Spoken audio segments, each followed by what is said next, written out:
Today we will discuss about ecotone. An ecotone is a zone of junction or a transition area between two biomes या फिर diverse ecosystem. तो ecotone होता है वो एक प्रकार का जंक्शन जोन होता है या फिर ट्रांजिशन जोन होता है जो दो इकोसिस्टम के बीच में प्रेजेंट होता है। Ecotone is the zone where two communities meet and integrate. Ecotone एक ऐसा रीजन होता है जहाँ पे टू कम्युनिटीज मतलब मिलते हैं और इंटीग्रेट होते हैं। जैसे आप यहाँ पे डायग्राम में देख सकते हो, एक ग्रास लैंड है, एक फॉरेस्ट है। अभी यहाँ का जो बीच का एरिया है दोनों के बीच का, ये एक प्रकार का ट्रांजिशन जोन है, इसे ही कहा जाता है इकोटोन।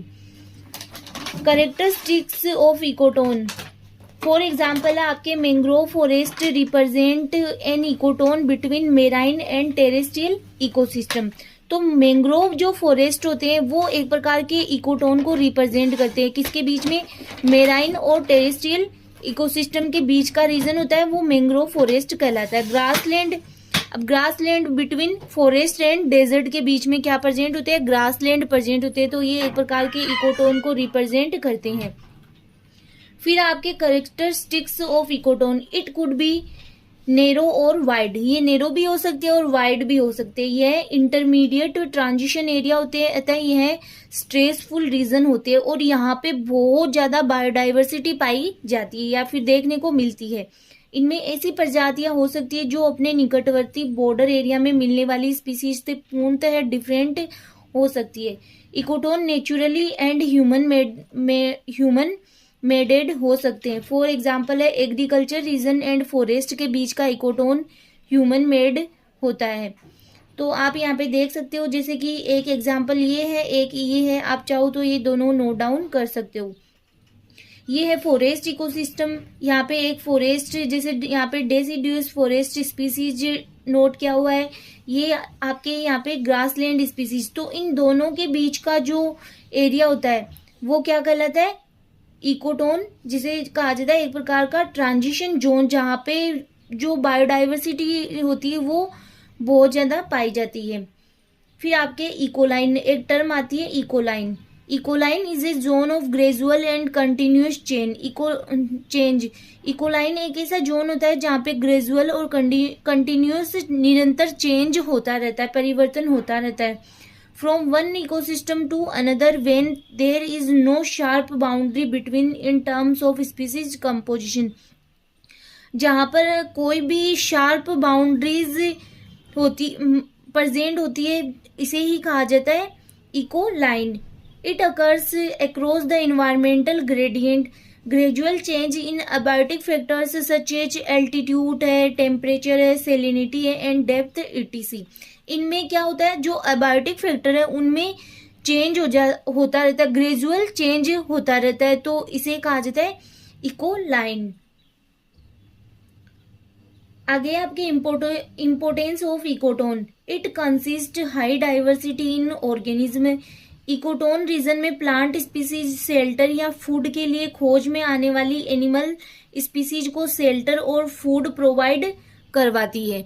क्योंकि ये एक प्रकार का क्या होता है, ट्रांजिशन जोन होता है, तो इसमें एक तो हाई बायोडाइवर्सिटी पाई जाती है और यहाँ पे अलग अलग टाइप की जो स्पीसीज जो आती बाहर से आती है उनको शेल्टर और फूड भी मिल सकता है। It contain high level of biodiversity, अर्थात यह एक पॉपुलेशन से अनदर पॉपुलेशन के बीच जीन फ्लो के लिए ब्रिज की तरह रोल प्ले करते हैं। इकोटोन बॉर्डर इकोसिस्टम की संभावित डैमेज से बचाने के लिए बफर जोन जैसे भी काम करते हैं। फॉर एग्जांपल वेटलैंड पोल्यूटेंट्स को एब्जॉर्ब कर उन्हें नदी में बहने से रोक सकते हैं। तो एक प्रकार से ये क्या करते हैं कि जो बफर जोन के जैसे काम करते हैं, जो कि पोल्यूटेंट्स को क्या कर लेते हैं, एब्जॉर्ब कर लेते हैं। इकोटोन रीजन क्लाइमेट चेंज का एक सेंसिटिव इंडिकेटर भी माना जाता है। ऐसा माना जाता है कि इकोसिस्टम के बीच सीमाओं की शिफ्टिंग का मेन रीजन क्लाइमेट चेंज है। फिर आपके आता है एज इफेक्ट। एज इफेक्ट जब हम शॉर्ट टाइप के क्वेश्चन पढ़ रहे थे तब उस टाइम भी हमने स्टडी किया था कि एज इफेक्ट क्या होता है। Edge effect refers to the changes in population और community that occurs at a boundary of two habitat. तो एज इफेक्ट एक प्रकार का इफेक्ट ही होता है जो कि जैसे मैंने उस दिन भी बताया था आपको कि जैसे ये दो इकोसिस्टम है, इनके बीच का एरिया ट्रांजिशन जोन कहलाता है, ठीक है। अब इनका दोनों का जो इफेक्ट पड़ रहा है इस एरिया पे उसे ही कहा जाता है edge effect. This effect give by Leopold in regions में हाई नंबर में प्लांट स्पीसीज पाई जाती है। जैसे जैसे एज इफेक्ट बढ़ता है बॉर्डर हैबिटेट में बायोडाइवर्सिटी भी बढ़ती जाती है। इस जोन में पाई जाने वाली स्पीसीज एज स्पीसीज कहलाती है। In the terrestrial ecosystem edge effect is especially applicable to birds. For example, the density of birds is greater in the ecotone between the forest and desert. मान लो ये forest और ये desert area, इनके बीच का जो area है ये एक प्रकार का इकोटोन है, ठीक है। तो इनमें जो बर्ड्स के डाइवर्सिटी है वो बहुत ज्यादा पाई जाती है और डेंसिटी भी बहुत ज्यादा पाई जाती है। तो ये एक प्रकार मतलब इसके ऊपर क्या हो रहा है, एज इफेक्ट भी बढ़ रहा है, ठीक है। और जैसे जैसे एज इफेक्ट बढ़ता है वैसे वैसे बॉर्डर हैबिटेट में बायोडाइवर्सिटी भी बढ़ती है। तो ये था आज का आपका टॉपिक इकोटोन। तो आप नोट डाउन कर सकते हो। नेक्स्ट लेक्चर में नए टॉपिक के साथ फिर